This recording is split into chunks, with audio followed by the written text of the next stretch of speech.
नमस्कार, स्वागत है आपका हमारी खास पेशकश Q1 अर्निंग्स में। मैं हूं विवेक मित्तल और हम इस सेगमेंट में बात करेंगे एक ऐसी कंपनी के सीईओ और होल टाइम डायरेक्टर से जिसने की धमाल मचा कर रखा हुआ है शेयर मार्केट में।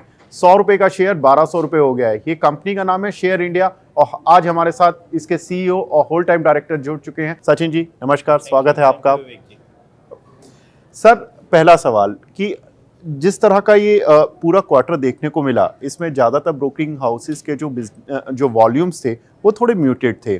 हमने आपके रिजल्ट्स को भी एनालाइज किया, आपके रिजल्ट्स में वाई ओ वाई बेसिस पर ग्रोथ थी पर थोड़ा सा क्यू ऑन क्यू बेसिस पर स्लगिशनेस थी।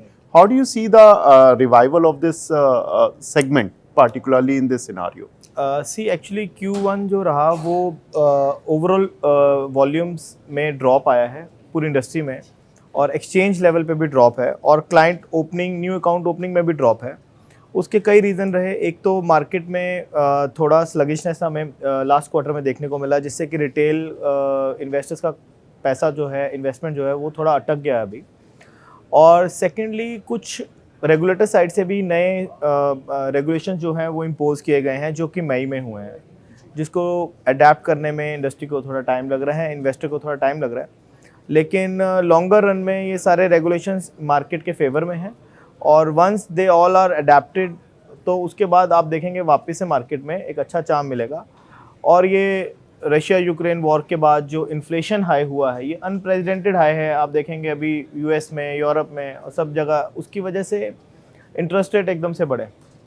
हमें उम्मीद है कि जैसे क्रूड अभी थोड़ा स्टेबलाइज हुआ है और सप्लाई वापस से यूक्रेन से स्टार्ट हुआ है, नेक्स्ट क्वार्टर में हमें इन्फ्लेशन साइड से थोड़ा सा स्टेबिलिटी मिलेगा। और जो सारे इस टाइम सेंट्रल बैंक्स यूरोप के, अमेरिका के, इंडिया के, सब इस टाइम रेट ऑफ इंटरेस्ट बढ़ा रहे हैं, वहाँ पर भी रोक लगेगी और वापस से एक इन्वेस्टर मार्केट में आएगा और वॉल्यूम बेटर होंगे।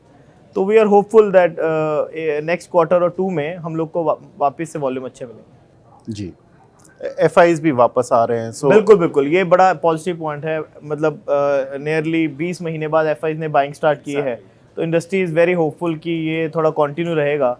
और डीआईज तो लगातार बाय कर ही रहे थे। और रिसेंटली हमारी जो म्यूचुअल फंड इंडस्ट्री है, जो हमारे लोकल इंस्टीट्यूशंस हैं, वो बहुत स्ट्रांग हुए हैं, बिकॉज एसआईपीज़ में बहुत पैसा आ रहा है। More than 8,000 crore per month हमारे पास एसआईपीज़ में आ रहा है। तो I am very hopeful longer run में ये इंडस्ट्री बहुत अच्छा करने वाली है। सर, एनबीएफसी सेगमेंट में हम देख रहे हैं कि बहुत ज़्यादातर ब्रोकरेज हाउसेस उन पर फोकस कर रहे हैं, बिकॉज उसमें कॉस्टिंग कम लग रही है और जो प्रॉफिटेबिलिटी है वो बहुत ज़्यादा है। आपकी कंपनी में भी हम देख रहे थे कि मार्जिन्स एनबीएफसी सेगमेंट में बहुत ज़्यादा स्ट्रॉन्ग है, लेकिन वो रेवेन्यू में केवल 10% ही ऑलमोस्ट कंट्रीब्यूट कर रहे हैं। So how do you see this segment? देखिए, एनबीएफसी हमारी एक होली ओन सब्सिडरी है, पेरेंट कंपनी है शेयर इंडिया। तो share India being a parent company, numbers are very good. जो उसमें इन्वेस्टमेंट है वो बड़े। एनबीएफसी अभी इस स्मॉल किड, उसकी हिस्ट्री लास्ट 2-3 साल की है, तो अभी धीरे धीरे वो ग्रो कर रही है और हम लोग बहुत ज़्यादा उसको पुश नहीं कर रहे हैं, बिकॉज हमारा एक थ्योरी रही है कि हम लोग लिवरेजिंग खुद के लिए नहीं करते। ऐसा नहीं है कि हम लोग बैंक से बुक के ऊपर लोन ले रहे हैं फिर और लोन दे रहे हैं, बिकॉज यू नो कि आज इंडिया में क्या होता है, एक रेगुलेशन आता है इस सर्टन सेगमेंट में, वो पूरा सेगमेंट ही वाइप आउट हो जाता है। तो we don't want to carry any burden और एनी रिस्क कि एक गवर्नमेंट पॉलिसी पूरा इंडस्ट्री को उड़ा दे। तो हम लोग बहुत ऑर्गेनिकली धीरे धीरे एनबीएफसी को बढ़ा रहे हैं। Although margins are really good, but still हम लोग फोकस ज़्यादा कोर बिजनेस पे कर रहे हैं। और देखिए, एनबीएफसी का आइडिया ये था कि सस्टेनेबल बिजनेस बना पाए। हमने लास्ट 3-4 साल में इंश्योरेंस कंपनी एक बनाई है, एक शेयर इंडिया कैपिटल बनाई है, एक एनबीएफसी बनाई है, 2 टेक कंपनीज में हमने लास्ट ईयर स्टेक लिया है। तो हम लोग शेयर इंडिया को धीरे धीरे एक ऐसा फाइनेंशियल कंपनी बनाना चाहते हैं जो टेक में भी हो, लोन्स में भी हो, इंश्योरेंस में भी हो, सो दैट हम लोग वाइडर रेंज ऑफ इन्वेस्टर्स को कैप्चर कर पाएँ। मेरा नेक्स्ट क्वेश्चन भी यही था सर कि ये जो टेक, क्योंकि फाइनेंशियल कंपनी का आईटी और टेक से जुड़ा हुआ होना बिजनेस में, ये आईटी और टेक के बिजनेस के बारे में थोड़ा बताइए कि ये क्या कर रही है। सर देखिए, जो हमारा इंडस्ट्री है आज की डेट में, ब्रोकिंग इंडस्ट्री, आप देख रहे हैं इसमें एक बहुत बड़ा चेंज आ रहा है। एक ट्रेडिशनल तरीका था, आप सब ब्रोकर के पास जाते थे। सब ब्रोकर, मान लीजिए टायर 3 सिटी है, फॉर एग्जांपल अगर हम बनारस चले जाएं या जोधपुर चले जाएं या कहीं भी चले जाएं, तो जो लोकल आदमी है उसकी फेस वैल्यू होती थी, लोग उसकी फेस वैल्यू के बिहाफ पे उसके साथ ट्रेडिंग करते थे, तो हम लोग उसके साथ एसोसिएट होते थे। ये ट्रेडिशनल स्टाइल था। अभी जैसे अमेजन आ गया, अभी वो लोकल दुकान का काम चला गया, तो इसी तरह से वो लोकल सब ब्रोकर का बिजनेस जा रहा है और फेस वैल्यू का काम खत्म हो गया, अभी सब ऑनलाइन हो गया, बिकॉज सेबी ने ऐसे रेगुलेशंस बना दिए हैं कि ट्रांसपेरेंसी है पूरा। तो जीरोधा ने आके एक थॉट प्रोसेस चेंज किया और कई ब्रोकर्स उसमें आए। अब धीरे धीरे ये सारा बिजनेस टेक बेस पे जा रहा है, ऐप पे जा रहा है, वेब पे जा रहा है। अब लोग घर बैठे बैठे अपनी शॉप पे बैठे बैठे कहीं जाना नहीं है, अपनी ऐप से अपनी ट्रेडिंग कर सकते हैं। तो हम लोग का, हमारी मैनेजमेंट का ये विज़न और ये विश्वास रहा है कि आने वाले 10 साल में हमारा जो ये करंट बिजनेस, जो भी ब्रोकिंग जिसको आप सो कॉल्ड बोलते हैं, ये इवेंचुअली टेक कंपनी बन जाएगा। It will be nothing but a kind of Netflix, जिस पे आप कंटेंट देते हैं, लोगों को नॉलेज देते हैं, उनको फैसिलिटेट करते हैं, पीपल विल कम, वो अपना सब्सक्रिप्शन चार्जेस देगा और आपका लॉगिन लेगा। तो उसी तरह का टेक आपको बैक में चाहिए। तो अब वो टेक, हम लोग क्या फाइनेंस बैकग्राउंड के लोग हैं, हम लोग के पास वो टेक बन ही नहीं सकता। इवन टेक टैलेंट एक्वायर करना सबसे बड़ा चैलेंज है आज की डेट में। तो देन हमने यही डिसाइड किया कि हम लोग अपने टेक को स्ट्रॉन्ग करने के लिए हम कोलैबोरेशंस करें। तो हमने एक चंडीगढ़ की कंपनी है यू ट्रेड, उसमें स्टेक लिया लास्ट ईयर अक्टूबर में, और एक दिल्ली बेस्ड कंपनी है एल्गोवायर, उसमें स्टेक लिया। दोनों बहुत ही फैबुलस कंपनीज हैं। एक IITN चला रहे हैं, एक पैक के लोग हैं पंजाब उसके। तो now we have more than 120 tech professionals in share India. So अभी जितनी भी हमारी टेक रिक्वायरमेंट्स आ रही हैं वो हम इन हाउस ही कैटर कर रहे हैं। तो आने वाले 5-7 साल में आप देखेंगे ह्यूज चेंज आ जाएगा। जो लोग अभी भी मूव नहीं करेंगे towards technology, I think they will have to face lot of challenges in future. Okay sir, ये जो टेक कंपनियां आपने बताया, 2 कंपनीज है जो आपने एक्वायर की हैं, तो इसमें मेजॉरिटी स्टेक आपका है या कुछ? नहीं, जो यू ट्रेड है उसमें 63% इक्विटी शेयर इंडिया की है। Okay, correct. और एल्गोवायर में 51% इक्विटी शेयर इंडिया की है, rest is with the existing investors. तो इनकी कुछ वैल्यूएशन अभी?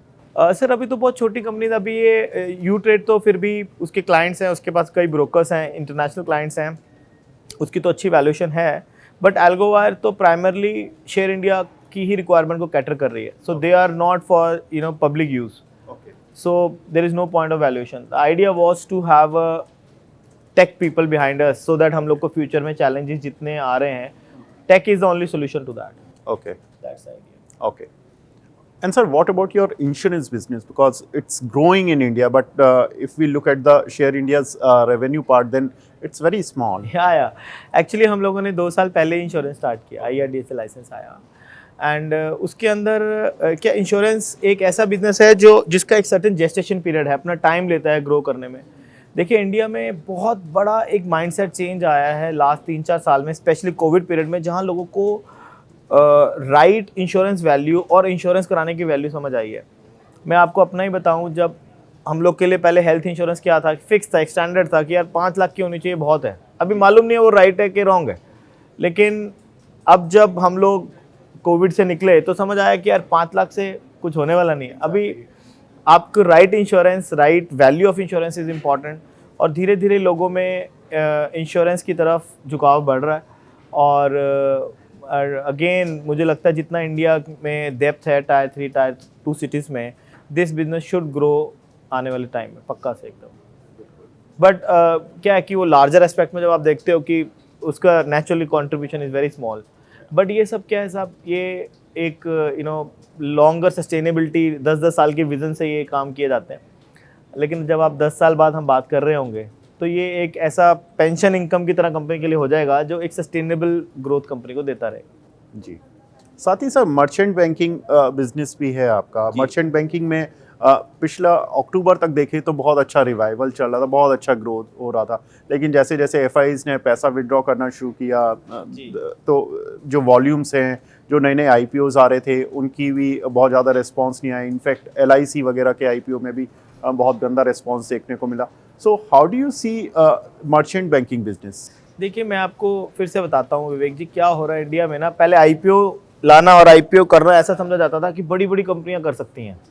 एक छोटा SME, छोटा बिजनेसमैन जो कि आज इंडिया की मेन ताकत है, वो छोटे छोटे बिजनेसमैन हैं। LIC तो बहुत बड़ा नाम है, लेकिन जो आदमी आज 50 करोड़ की टर्नओवर कर रहा है या 2 करोड़ सालाना कमा रहा है, उसको भी कैपिटल की रिक्वायरमेंट है, वो भी बहुत अच्छा काम आगे कर सकता है। उसके पास कोई रास्ता नहीं है कि वो मेन स्ट्रीम में आ पाए, वो फाइनेंशियल मार्केट जुड़ पाए, लोगों से पैसा ले पाए, उसके पास कोई रास्ता नहीं था। तो 2013 में सेबी ने SME small medium enterprise platform launch किया NSE पे और BSE पे। धीरे धीरे शुरू में तो बड़ा रेजिस्टेंस था लोगों को, यार ये छोटी कंपनी का IPO कैसे आएगा।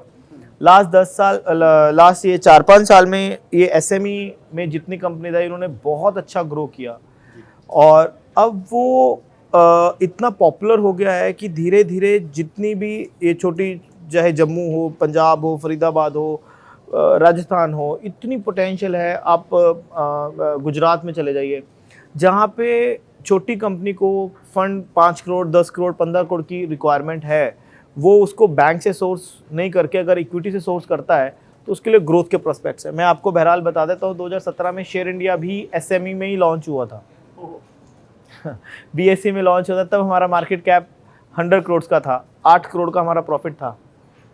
पिछले साल हमारा 200 करोड़ का प्रॉफिट था और मार्केट कैप 3800 करोड़ का था। तो 38 गुना हमारी ग्रोथ हो गई पिछले। सर मैं आपका स्टॉक भी देख रहा था, आई बिलीव 100 रुपीज से, जब कोविड का समय था 100 रुपीज से 1200 रुपीज का हो गया, तो मतलब बहुत शानदार रिटर्न दिया है इस शेयर ने। तो ये सर, ये जो रिटर्न आया है, ये आपने, मेरा नेक्स्ट क्वेश्चन भी एग्जैक्टली इसी लाइन पर था कि ये स्टॉक मार्केट की मूवमेंट की वजह से हुआ है या आपने जो बिजनेस टर्न अराउंड किया है, तो ये है? दोनों चीज़ें हैं। देखिए, ऐसा है कि बिजनेस टर्न अराउंड के बिना, फंडामेंटल्स अच्छे हुए बिना स्टॉक मार्केट में कोई वैल्यूएशन नहीं है। बिजनेस तो बिल्कुल टर्न अराउंड हुआ। मैंने आपको बताया 2017 में हमारा 8 करोड़ का प्रॉफिट था, लास्ट ईयर हमारा 200 करोड़ का प्रॉफिट था। तो बिजनेस कहाँ से कहाँ गया। लेकिन उसके बाद भी स्टॉक मार्केट में जब मार्केट में बुलिशनेस होती है तो लोग आपको हायर वैल्यू पे भी पसंद करते हैं। तो वही हुआ शेयर इंडिया के साथ भी। और तो जो शेयर इंडिया के साथ हुआ, आज एक छोटी लोकल कंपनी से बड़ी कंपनी बनने का चांस मिला बिकॉज ऑफ SME प्लेटफॉर्म। तो जो आपने मर्चेंट बैंकिंग का क्वेश्चन पूछा था, वही वैल्यू हमें नज़र आती है कई छोटी छोटी कंपनीज में, जहाँ पे अगर उनको अपॉर्चुनिटी दी जाए मेन प्लेटफॉर्म पे आने की, IPO लाने की, इक्विटी मार्केट जुड़ने की, वो मल्टी बैगर हो सकती है। मैं आज ही अभी जस्ट आपसे मिलने से पहले एक रिव्यू रिपोर्ट देख रहा था, जिसमें कि जो 4 साल में ऐसी कौन सी कंपनीज हैं जो बिल्कुल SME पे आई थी, आज बड़ी हो गई। तो ऐसी 15 कंपनियों के मैंने नाम अभी देखे जो बहुत बड़ी हो गई। एक कंपनी थी EKI, वो 1600 करोड़ की हो गई है। ऐसे कई कंपनीज हैं। सो शेयर इंडिया जो फोकस कर रहा है मर्चेंट बैंकिंग में, वो सिर्फ उस छोटी कंपनीज को आइडेंटिफाई करके उनके लिए फंड रेज करना और उनको अपॉर्चुनिटी देना, वो मेन स्ट्रीम में आए। तो जो कैपिटल मार्केट, जो हमारा शेयर इंडिया कैपिटल डिवीजन है, वो हमारा SME IPOs के ऊपर फोकस कर रहा है। उसके लिए हमारी एक्सपर्ट टीम है और वो छोटी छोटी टायर 3 लोकेशंस पे जाते हैं और पोटेंशियल कंपनीज को देखते हैं, और उनको अगर कंपनी अच्छी होती है उनको चांस देते हैं मेन स्ट्रीम में आने के लिए। तो चांस किस तरह से? आप इन्वेस्ट कराते हैं उन कंपनीज, फंड रेस, उनका IPO लेके आते हैं, okay. पब्लिक उसमें इन्वेस्ट करती है, then rest the companies. Okay. And sir, one more thing, ये जो आपके शेयर्स में इतना अच्छा जंप देखने को मिला है, मैं देख रहा था कि डिविडेंड हिस्ट्री में डिविडेंड तो आ रहा है, अब कंपनी डिविडेंड पे कर रही है, कुछ शेयर होल्डर्स को दूसरी तरह का भी कुछ रिवॉर्ड मिल सकता है, बोनस, स्प्लिट? देखिए, वो ना एक corporate action step by step company investors के भले के लिए करती रहती है। डिविडेंड पॉलिसी हमारी बिल्कुल क्लियर है, डिक्लेयर्ड है, और एक्सचेंज को हमने अपने वेबसाइट पे डाली हुई है, जो कि हम 12% अपने प्रॉफिट, नेट प्रॉफिट का 12% हर साल डिस्ट्रीब्यूट करते हैं। एक्चुअली जो हमारी कंपनी है, वो इसका जो रॉ मटेरियल है वो कैपिटल है, it is based on capital. तो अगर हम बहुत, इवन हमारे इन्वेस्टर्स ऐसे हैं, जब हम इन्वेस्टर कॉल करते हैं, दे आर नॉट विलिंग कि हम बहुत ज़्यादा डिविडेंड दें। इन्वेस्टर को डिविडेंड से कुछ नहीं मिलता। आज 1200 रुपये का शेयर है फॉर एग्जांपल, अगर 12 रुपये डिविडेंड भी दिया तो 1% रिटर्न आई। इन्वेस्टर चाहता है कि आप उस कैपिटल पे और ज़्यादा रिटर्न कमाएं ताकि शेयर प्राइस में बढ़त आए, उसको वहाँ ज़्यादा वो रहता है। तो लेकिन फिर भी बिकॉज उनका कैपिटल लगा है, तो हमने एक डिविडेंड पॉलिसी साल भर पहले बनाई थी और उसको पब्लिक किया हुआ है।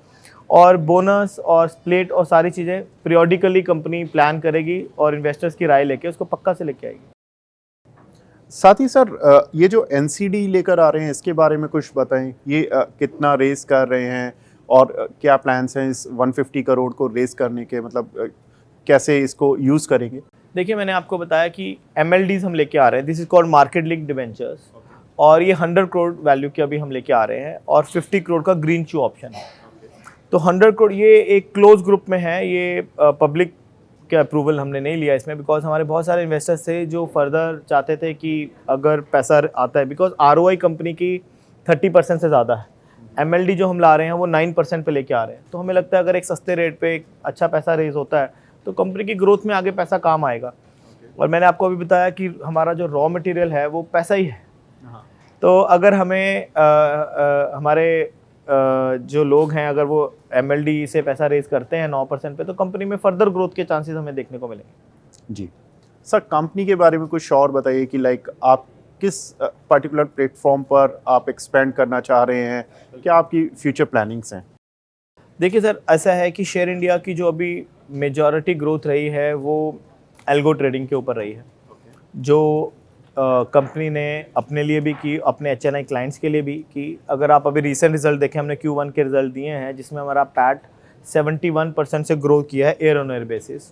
जैसे आपने अभी कहा Q4 से थोड़ा ड्रॉप किया बिकॉज ऑफ, मैंने बताया, some volumes have gone down, but year on year अच्छा ग्रोथ आया, 91 करोड़ का हमारा EBITDA आया है।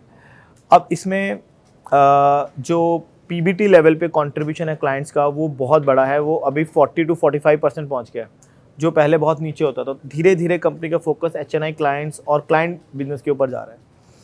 अब बहुत बड़ा एक स्फेयर है रिटेल क्लाइंट्स का, जैसे अभी रिसेंटली 10 करोड़ क्लाइंट का सेलिब्रेशन इंडस्ट्री में हुआ है डीमैट अकाउंट्स का, और ये मतलब अनबिलीवेबल नंबर है, मतलब रिमार्केबल। इंडिया जैसी कंट्री में 10 करोड़ डीमैट अकाउंट होना इज ए बिग अचीवमेंट।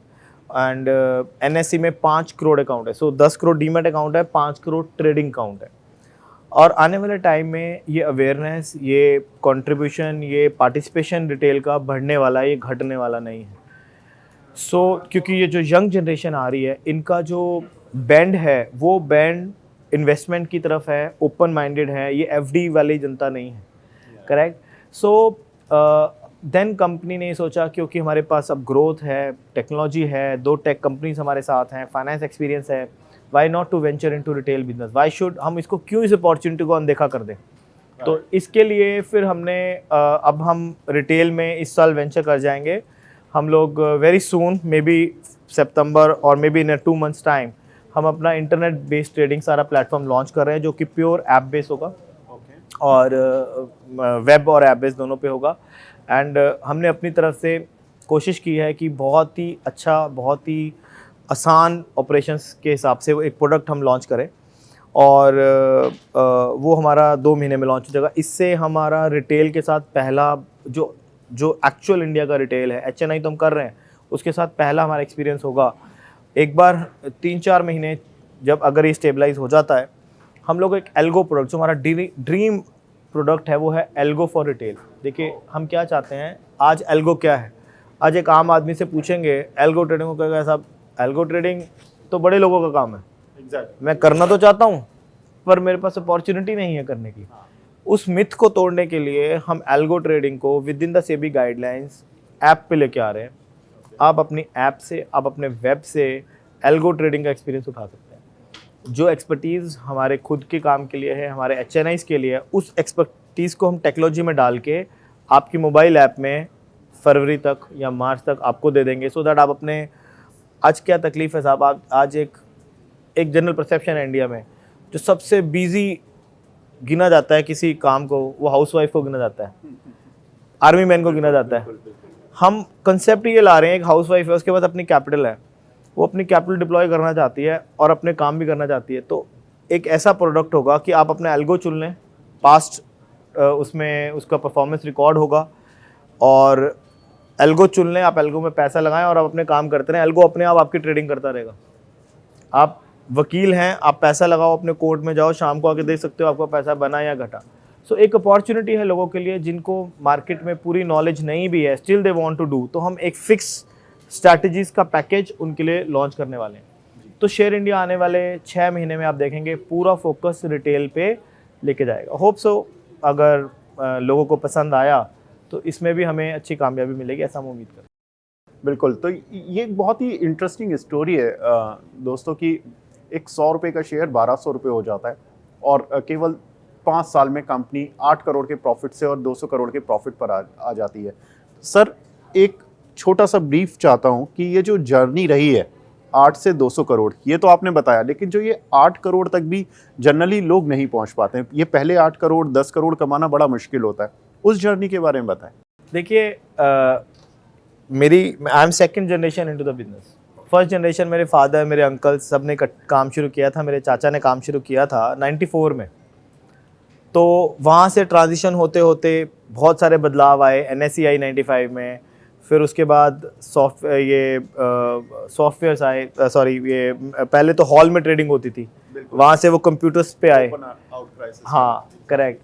तो आपने सुना होगा वो टाउन हॉल में जाके सब चिल्ला के ट्रेडिंग करते थे, तो वो बंद हुआ। जब कंप्यूटर्स आए तो लोगों को लगता था साहब अभी कंप्यूटर पे धंधा कैसे करेंगे, जिसको जानते ही नहीं है उससे कैसे शेयर लें या बेचे, तो ये तो फेल होने वाला है। वहाँ से ट्रांजिशन हुआ, करते करते बदलाव आता रहा और हम लोग बहुत उतार चढ़ाव इस इंडस्ट्री ने देखे। 2000 में जब सॉफ्टवेयर बबल बस्ट हुआ, बहुत लोगों को नुकसान हुआ। मैंने उसी टाइम 2001 में बिजनेस में मैंने ज्वाइन किया और उसके बाद मार्केट में डेरिवेटिव मार्केट लॉन्च हुआ। जो डेरिवेटिव मार्केट का आना था वो एक गेम चेंजिंग पॉइंट इस इंडस्ट्री के लिए रहा और वहाँ से बहुत सारी अपॉर्चुनिटीज़ निकल के आई। तो ट्रेडिशनली हम लोग भी सब ब्रोकर मॉडल में थे, रिटेल में थे और उसका कुछ कंट्रीब्यूशन रहा, कुछ कंट्रीब्यूशन जब ये डेरिवेटिव मार्केट का रहा। फिर 2008 में सेबी ने सॉफ्टवेयर्स को, एल्गो ट्रेडिंग को अलाउ कर दिया। मैंने फिर बोला कि जैसे आज हम टेक्नोलॉजी का सोच रहे हैं, उसी टाइम पर हमारी मैनेजमेंट ने टेक्नोलॉजी को अडॉप्ट किया 2008 में और एल्गो ट्रेडिंग की तरफ अपना झुकाव दिखाया, जिससे एल्गो ट्रेडिंग ने भी बड़ा कंट्रीब्यूशन दिया। आप बिल्कुल सही कह रहे हैं सर, 8 करोड़ कहने में लगता है, 8 करोड़ तक पहुंचने की जर्नी ज़्यादा मुश्किल थी और 200 तक पहुंचना बहुत आसान था। आप बिल्कुल ठीक कह रहे हैं। तो एल्गो ट्रेडिंग ने बड़ा रोल, तो टेक्नोलॉजी ने बहुत बड़ा रोल प्ले किया और टीम ने बहुत बड़ा रोल प्ले किया। जो हमारी टीम है, हम प्राउडली कह सकते हैं हमारी बहुत ही स्ट्रॉन्ग टीम है, जिसने बहुत दिन रात मेहनत की, सारी चीज़ों को संभाल के रखा, ग्रोथ में साथ दिया और सबके एफर्ट से धीरे धीरे ग्रो किए और 1994 से 2017 तक 8 करोड़ पहुंचने में समय लगा। एग्जैक्टली, दैट्स माय पॉइंट कि 8 करोड़ पहुंचने में करीब 25 साल लगे और 8 करोड़ से 200 करोड़ पहुंचने में केवल 5 साल लगे। तो ये सर, ये बहुत बड़ी चीज़ है। हालांकि बहुत सारी कंपनीज होती हैं जो कि इतना जल्दी ट्रांसमिशन नहीं कर पाती हैं अपना कि 8 करोड़ से 200 करोड़ तक पहुंचे। बहुत बहुत बधाई सर आपको और बहुत मज़ा आया आपसे बात करके और उम्मीद करते हैं कि आपकी जैसी एक इंस्पिरेशन स्टोरी मार्केट में और लोगों को भी इंस्पायर करती रहे कि इतना जल्दी ट्रांसफॉर्मेशन होता है किसी कंपनी का और टेक बहुत इंपॉर्टेंट रोल प्ले कर रहा है, तो आप इसको इग्नोर नहीं कर सकते। फिलहाल इस कार्यक्रम को यहीं पर समाप्त करते हैं। धन्यवाद।